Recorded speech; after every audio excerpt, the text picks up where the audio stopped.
नमस्ते प्यारे मित्रों। आज मैं बात करूंगा आपसे आत्महत्या के बारे में। आत्महत्या जो हर वर्ग का व्यक्ति कर रहा है। स्टूडेंट परीक्षा में फेल हो गया या नंबर कम आए तब आत्महत्या कर लेता है। किसी की गर्लफ्रेंड ने छोड़ दिया, किसी के बॉयफ्रेंड ने छोड़ दिया, तब आदमी या औरत आत्महत्या कर लेती है। किसी के बिजनेस में नुकसान हो गया, किसी को जो चाहिए था वो नहीं मिला, वो आत्महत्या कर लेता है। किसान आत्महत्या कर रहे हैं, इंजीनियरिंग जो में पढ़ रहे हैं जो लोग वो आत्महत्या कर रहे हैं, जो बिज़नेस कर रहे हैं वो आत्महत्या कर रहे हैं, जो एक्टर हैं, एक्ट्रेस हैं, जो बड़े बड़े पदों पर हैं वो लोग आत्महत्या कर रहे हैं। तो क्या कारण है आत्महत्या का, इसको समझने का प्रयास करेंगे। तो पहले जानेंगे आत्महत्या। तो ये केवल बॉडी की, हमारे शरीर की हत्या नहीं है, ये हमारी आत्मा की हत्या है। हम अपनी आत्मा को मार रहे हैं आत्महत्या के माध्यम से। अगर हम हिंदू फिलॉसफी को पढ़ें तो केवल यही हमारा एक जन्म नहीं है, यही हमारा एक बर्थ नहीं है। हमारे हज़ारों हजार जन्म पहले थे और आने वाले फ्यूचर में भी हमारे कई जन्म होंगे। और जो हमारा मन स्थिति होगा मरते समय, वही हमारा नेक्स्ट बर्थ डिसाइड होगा उसी के हिसाब से। मान लो हम बहुत पेन में, बहुत दुख में मर रहे हैं, तो आने वाला जो फ्यूचर होगा हमारा, जब पैदा होंगे हम, तो वो जीवन भी और दुख में होगा वो। क्योंकि जब जो व्यक्ति आत्महत्या करता है तो उसके जीवन में रियली बहुत दुख होता है, तो वो दुख से पूरा भरा होता है और वो उस क्षण आत्महत्या करता है। कोई खुश होकर आत्महत्या नहीं करता। तो पहले ये जानें कि आत्महत्या आत्मा की हत्या है। सेकंड पॉइंट ये है कि आत्महत्या क्यों करते हैं लोग।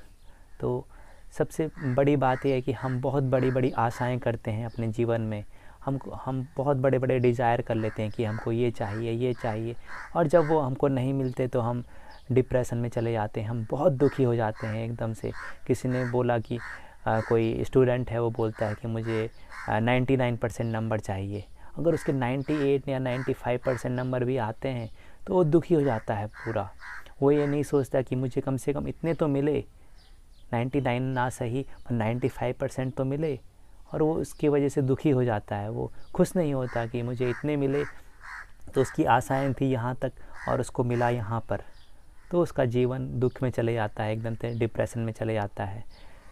तो इस बात को समझिए। तो जैसे गीता में भगवान श्री कृष्ण बोलते हैं कि कर्म करो और फल की चिंता मत करो। सो नॉर्मली हम क्या करते हैं, फल की चिंता पहले करने लगते हैं कि ये होगा, मैं इतने पैसे कमा लूँगा, इतने पैसे होंगे, बिज़नेस करूँगा, ये होगा, ऐसी गर्लफ्रेंड होगी, मेरी गर्लफ्रेंड ऐसी होगी, बॉयफ्रेंड ऐसा होगा। तो हम सब कुछ पहले से इमेजिन कर लेते हैं, सब कुछ एक पहले से देख लेते हैं कि ऐसा ऐसा होना चाहिए हमारे जीवन में।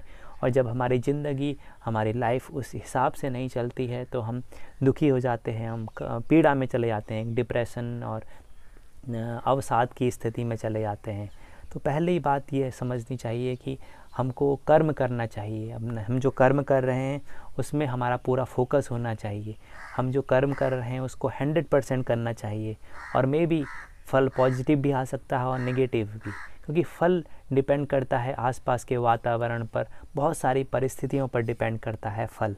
जैसे एग्जाम्पल के लिए आप देखें, एक आम का आपने बीज लगाया, उसको बीज डाल दिया आपने ज़मीन में, आपने अच्छी ज़मीन दी, उसको अच्छा पानी दिया, और मे भी कभी कभी ऐसा होता है कि कुछ कीड़े आए या कुछ जानवर आए, वो बीज को खा गए, वो उगी नहीं पाया, वो स्प्राउट नहीं हो पाया। तो इसमें गलती किसकी? हमने तो अपना प्रयास किया ना, हमने तो अपना 100% दिया उस बीज को लगाने में। तो कभी कभी परिस्थितियाँ ऐसी होती हैं कि वो बीज उग ही नहीं पाता, वो आम का वृक्ष नहीं बन पाता। तो हम सोचते हैं कि नहीं, गलती हमारी है। तो हमको ये समझना चाहिए, हम जो काम कर रहे हैं उसमें हमने पूरा दिया कि नहीं। अगर पूरा नहीं दिया तब उसको नेक्स्ट टाइम जब वो काम करें तो उसमें पूरा देने का प्रयास करें। तो उसके लिए ऐसा डिज़ायर पैदा नहीं करना कि हमने आधा अधूरा काम भी किया और हमको पूरा पूरा फल चाहिए उसका। तो फल की चिंता को छोड़ करके काम में मन लगाना चाहिए, क्योंकि जब तक हमारी चिंता फल में रहेगी, हम जो काम कर रहे हैं प्रेजेंट मोमेंट पे, जो अभी वर्तमान में जो हम कर रहे हैं उस पर फोकस नहीं रह पाएगा। तो हम फ्यूचर में ही सोचते रहेंगे कि ऐसा होगा, ऐसा होगा, ऐसा करूँगा मैं, ऐसा करूँगी मैं। तो ये सारी परिस्थितियाँ, ये सारा जो थिंकिंग है, हमारा विचार हैं, ये हमको डिप्रेशन में ले जाएंगे। और जब वो डिप्रेशन गहरा गहरा गहरा बहुत हो जाएगा तो आदमी कहता है नहीं, अब कुछ नहीं हो सकता ज़िंदगी में, ये ज़िंदगी बेकार है, मैं आत्महत्या कर लेता हूँ, सुसाइड कर लेता हूँ, तो मुझे इस जीवन से मुक्ति मिल जाएगी कम से कम, और वो सुसाइड कर लेता है। पर नहीं, वास्तविक अगर हम देखें तो उसको मुक्ति नहीं मिलती। मुक्ति कब मिलेगी? जब हम एक मरते समय एक अत्यंत प्रसन्नता से, एकदम आनंद से मरेंगे, उस दिन हमारी मुक्ति होगी। जिस दिन हम दुख से मरेंगे, जिस दिन हम पीड़ा से मरेंगे, तो हमारी मुक्ति संभव नहीं है। हम फिर से जन्म लेंगे दूसरी योनियों में, कभी पशु में, कभी जानवरों में, कभी मनुष्यों में भी जन्म लेंगे, तो हमारी जीवन बचपन से पीड़ा लगी रहेगी। तो ये हमारा कुछ समझने वाली बातें हैं कि आत्महत्या के विषय में। तो ऐसा नहीं है कि आत्महत्या का विचार कुछ ही लोगों को आता है, जीवन में हर किसी को आत्महत्या का विचार आता है एक ना एक बार। तो आत्महत्या करना एक्चुअल में जो रियलिटी में है वो अस्तित्व का अनादर करना है। अस्तित्व ने हमको ये बॉडी दिया, ये शरीर दिया, और हम इस बॉडी को अपने हिसाब से उसको मारना चाहते हैं। तो ये हम जो प्रकृति है, हमारे नेचर है, उसका अनादर करना, उसकी रिस्पेक्ट नहीं कर रहे हैं हम।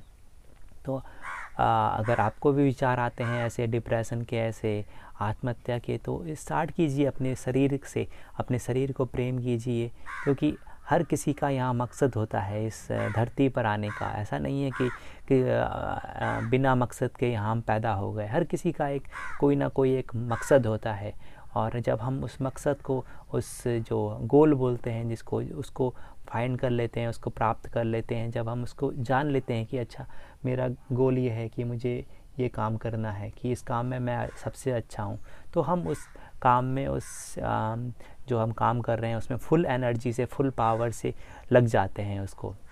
तो उसमें हम फल की चिंता भी नहीं करते, क्योंकि आपको पता है कि वो काम जो हम कर रहे हैं वो आपको प्रेजेंट मोमेंट में, वो वर्तमान में ला रहा है वो काम, तो उसमें फल की चिंता भी भूल जाती है। तो नॉर्मली हम क्या करते हैं, वो काम कर रहे हैं जो हमको करना नहीं चाहिए।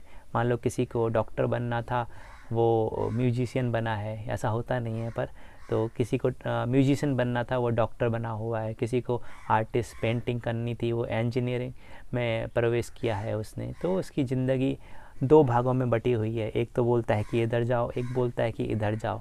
तो हम बटे हुए चल रहे हैं, हम पूरा नहीं चल रहे हैं। तो इसके कारण हमारे मन में डिप्रेशन आता है, इसके कारण हमारे मन में ये विचार आते हैं सुसाइड के। तो अगर आपके मन में विचार आते हैं तो समझने का प्रयास कीजिए इसको, कि जो हमारा शरीर है, हमारा बॉडी है, उसको हम ऐसे नहीं मार सकते। उसको प्रेम कीजिए। उसको जितना हम प्रेम देंगे उसको, उतना वो अच्छा होगा, और उतने हम अच्छे कार्य कर सकते हैं। हमारा माइंड बैलेंस होगा, हमारा शरीर बैलेंस होगा जब हम खुद से प्यार करना सीखेंगे। तो खुद से प्यार करना ही इस समस्या का इस समाधान है। तो यही बात मैं आपसे शेयर करना चाहता हूँ कि आत्महत्या एक अस्तित्व का अनादर है। इसमें आपको कोई सुख नहीं मिलेगा, इसमें दुख ही दुख है आने वाली फ्यूचर लाइफ में। अगर बात भी करते हैं इस लाइफ की, आप बिलीव ना करें फ्यूचर लाइफ में, तो इस लाइफ में भी मान लो आपने सुसाइड कर लिया, आपने आत्महत्या कर ली, तो जो आपके आसपास के लोग हैं वो क्या समझेंगे, वो क्या उनको उनके भीतर क्या जाएगा। जो आपके पेरेंट्स हैं, उन्होंने आपको पैदा किया, आपके सिस्टर है, ब्रदर है, छोटे भाई बहन हैं, तो वो क्या समझेंगे, उनकी मानसिकता कैसी होगी, आप उनको क्या अच्छा दे रहे हैं।